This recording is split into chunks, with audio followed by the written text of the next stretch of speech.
जय हिंद दर्शकों, मैं हूं जितेंद्र दीक्षित। जितेंद्र दीक्षित स्टोरीज में आपका स्वागत है।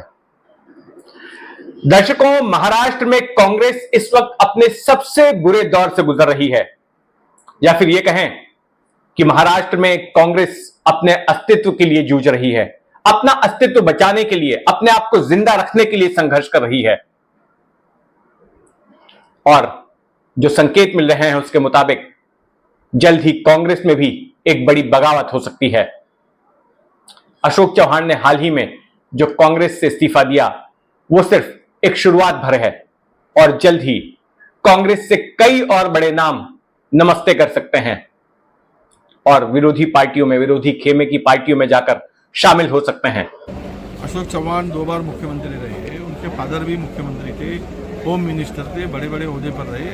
वो मूलतः जन्मतः ही कांग्रेसी है। आज उन्होंने ये जो निर्णय लिया है ये निश्चित रूप से एक धक्का देने वाला निर्णय है, ऐसा मैं मानता हूँ।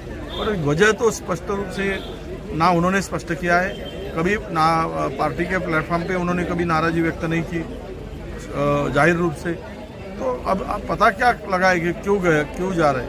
हो सकता है उनके पीछे कुछ सेंट्रल एजेंसी का ससेमेरा लगाया होगा, इंक्वायरी लगाई होगी, उसके डर के वजह से गए करके, यह भी अफवाह है। दोस्तों, यहां पर मैं उत्तर प्रदेश के उप मुख्यमंत्री केशव प्रसाद मौर्य के एक एक्स हैंडल पर किए गए पोस्ट का जिक्र करना चाहूंगा।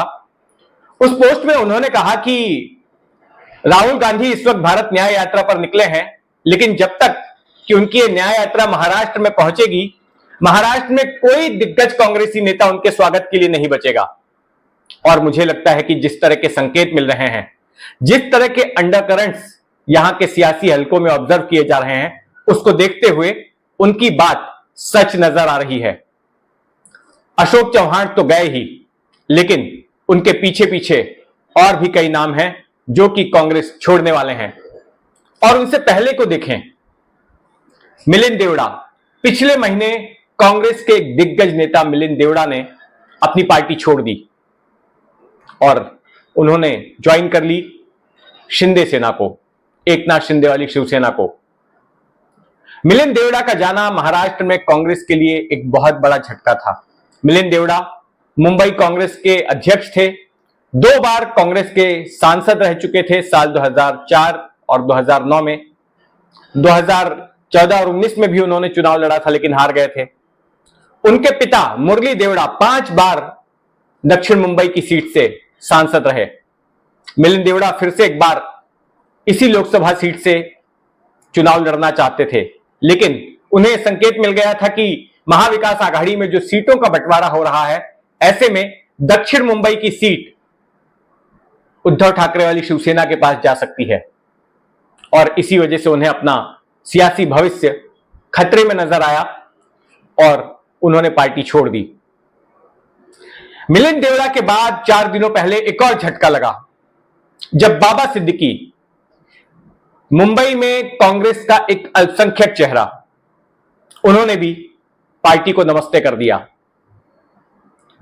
बाबा सिद्दीकी बताया जाता है कि बीते कई दिनों से पार्टी से नाराज चल रहे थे, और खास करके इस वजह से नाराज चल रहे थे क्योंकि महाविकास आघाड़ी में कांग्रेस बड़ी ही बैकफुट पर नजर आ रही थी और ऐसा लग रहा था कि इस गठबंधन में शिवसेना ही हावी है। और इससे बाबा सिद्दीकी और उनके बेटे जीशान सिद्दीकी, जो कि बांद्रा ईस्ट से विधायक हैं, वो भी काफी नाराज थे। बाबा सिद्दीकी का जाना भी एक बड़ा झटका रहा है, क्योंकि अल्पसंख्यक समुदाय के बीच में उनकी अच्छी पैठ थी। और बाबा सिद्दीकी की पहचान तो आप जानते ही होंगे, ये वो राजनेता हैं जो कि हर साल रमजान ईद के वक्त इफ्तार पार्टी रखते हैं, जिनमें कि शाहरुख खान से लेकर सलमान खान तक बड़े बड़े सितारे शिरकत करते हैं। और वो तस्वीर भी लोगों को याद होगी, जब शाहरुख और सलमान में कोल्ड वॉर चल रहा था तो बाबा सिद्दीकी ने ही दोनों के बीच अपनी इसी इफ्तार पार्टी में सुलह करवाई थी और दोनों को एक साथ खड़े करके तस्वीर निकाली थी। तो ये वही बाबा सिद्दीकी हैं। इनके बेटे भी कहा जा रहा है कि जल्द ही कांग्रेस छोड़ देंगे। बजट सत्र होने के बाद जो मानसून सत्र होगा, 2 सत्र अटेंड करने के बाद हो सकता है कि ये भी कांग्रेस छोड़ दें और ये भी अपने पिता की तरह अजीत पवार वाली एनसीपी में चले जाएं। फिलहाल तो पिता और पुत्र दोनों अलग अलग पार्टी में हैं और अलग अलग गठबंधन में हैं। पिता जिस पार्टी में है वो महायुति में है, सत्ताधारी गठबंधन के साथ है वो पार्टी। बेटे जिस पार्टी में है वो महाविकास आघाड़ी के साथ है। तो अलग अलग पार्टियां हैं, पिता पुत्र की अलग अलग गठबंधन है। लेकिन 3-4 महीने में स्थिति बदल जाएगी ऐसा लगता है। इसके अलावा और एक नाम चर्चा में है, संजय निरुपम का।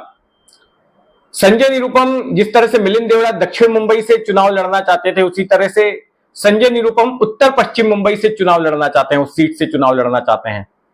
लेकिन उन्हें भी संकेत मिल रहा है कि ये सीट ठाकरे सेना के लिए छोड़ी जा सकती है, जिससे वो नाराज बताए जाते हैं। और अगर ऐसा हुआ तो संजय निरुपम की तरफ से भी कोई खबर आ सकती है।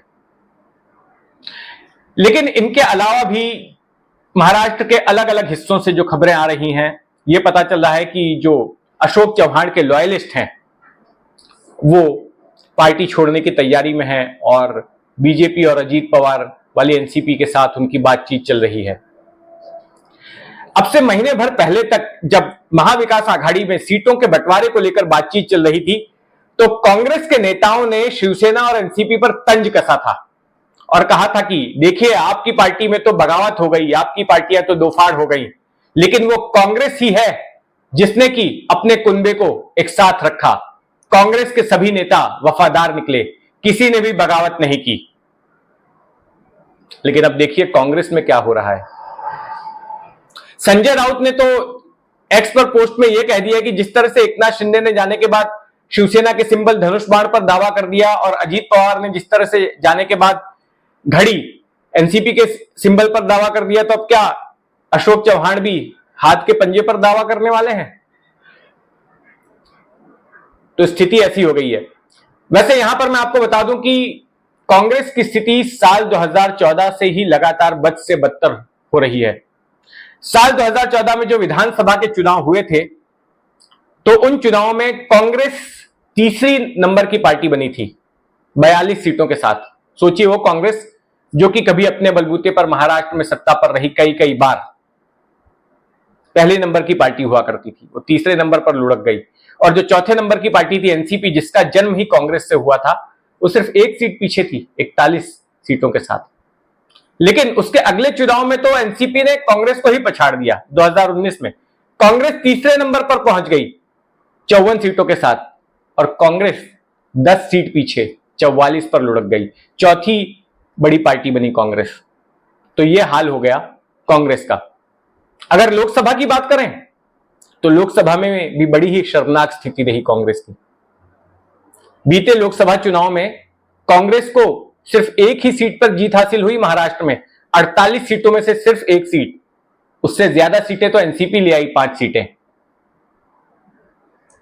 अब ऐसे में ये जो अशोक चव्हाण ने किया है और इसके बाद अब जो होने वाला है, जाहिर तौर पर कांग्रेस का भविष्य इस वक्त अंधकार में है और कांग्रेस के साथ साथ महाविकास आघाड़ी भी अब बड़ी ही कमजोर स्थिति में नजर आ रही है।